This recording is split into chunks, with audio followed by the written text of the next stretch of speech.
তো বন্ধুরা, তোমাদের সাথে কিছু কথা শেয়ার করার জন্য আমি চলে এলাম। ভালো লাগলে ওতে অবশ্যই কমেন্টের ভালোবাসা দিয়ে আমার পাশে থাকবে আর পাশে পাবে। তো আমি এটাই বলবো যে কিছুদিন আগে, মানে কয়েকদিন আগে, যে আমাদের নায়ক রাহুল দাদা মারা গেছেন, ওনাকে নিয়েই বলবো যে ওনার ওয়াইফ আছে না প্রিয়াঙ্কা, তো ওনাকে নিয়েই সবাই মানে গসিপ করছে। এগুলো কিন্তু ঠিক না। আমরা কিছু মানুষ আছি অল্পেতেই খুবই ভেঙে মানে খণ্ড খণ্ড হয়ে যায়, আবার কিছু কিছু মানুষ আছে তারা ভিতর থেকে ভেঙে পুরো খান খান হয়ে যায়, সেটা তারা লোককে বুঝতে দেয় না।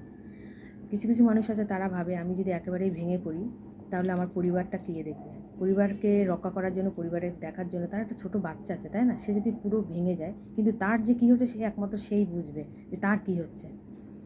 তো এই যে যেটা কী মারমান্তিক কষ্ট, কী শোক, সে একমাত্র সেই জানে, সেই বুঝতে পারছে, সেই জানতে পারছে যে তার কী কষ্ট।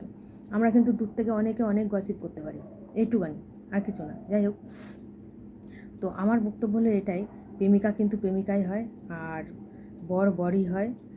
আর কি বলবো, অনেকেই বলছে যে কি ওনার প্রেমিকা রুক্মিণী না কি কে, সে তার চোখে জল দেখলো আর প্রিয়াঙ্কার চোখে জল দেখলো না।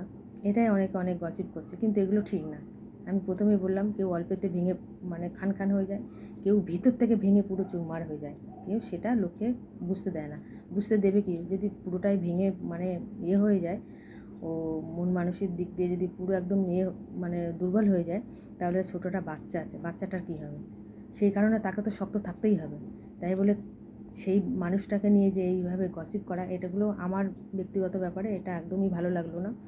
তো আমি কিছু কিছু ভিডিও দেখি, আমার খুব খারাপ লাগে, শুনলে না খুব বাজে লাগে। তা যার যায় একমাত্র সেই জানে। তা বর বরই হয়, প্রেমিকা প্রেমিকাই হয়। বরের জায়গা কখনোই প্রেমিকা নিতে পারে না। কি বন্ধুরা, আমি যদি ভুল কথা বলে থাকি তাহলে আমাকে বলবে যে আমি ভুল বলেছি, আর যদি আমি ঠিক বলে থাকি তাহলে আমাকে কমেন্টের ভালোবাসা দেবে, আমাকে পাশে পাবে, পাশে থাকার চেষ্টা করবে, আমিও পাশে থাকার চেষ্টা করবো বন্ধুরা। তো আমার বক্তব্য এটাই যে কেউ ভিতর দিয়ে ভেঙে পুরো খানখান হয়ে যায়, আর কেউ অল্পের থেকে পুরো ভেঙে যায়। তো আমরা বলি না, নদীর ওপারের মানুষগুলো খুব ভালো আছে। আমরা দূর থেকে কিন্তু দেখছি ভালো, কিন্তু কাছে গিয়ে শুনলে দেখলে তখনই বুঝতে পারা যায় যে হ্যাঁ, ওরা কতটা সুখে শান্তিতে আছে। তাই দূর থেকে কাউকে দেখে কখনো বিচার করাটা ঠিক না। কি বন্ধুরা, আমি ঠিক বললাম কি না? তা অতি অবশ্যই তোমরা বলবে আমি ঠিক বললাম কি না, ভুল বললাম। আমার মানে বুদ্ধিতে যতটা কুলালো, আমি যতটা বুঝলাম, আমি সেটাই তোমাদের সাথে তুলে ধরলাম। ভালো লাগলো অত অবশ্যই বলবে বন্ধুরা। তো আমার বক্তব্য এটাই, কাউকে কখনো দূর থেকে দেখে মন্তব্যটা করাটা একদমই ঠিক না। টাটা বাই, সবাই ভালো থেকো, সুস্থ থেকো, শুভরাত্রি, শুভেচ্ছা রইল।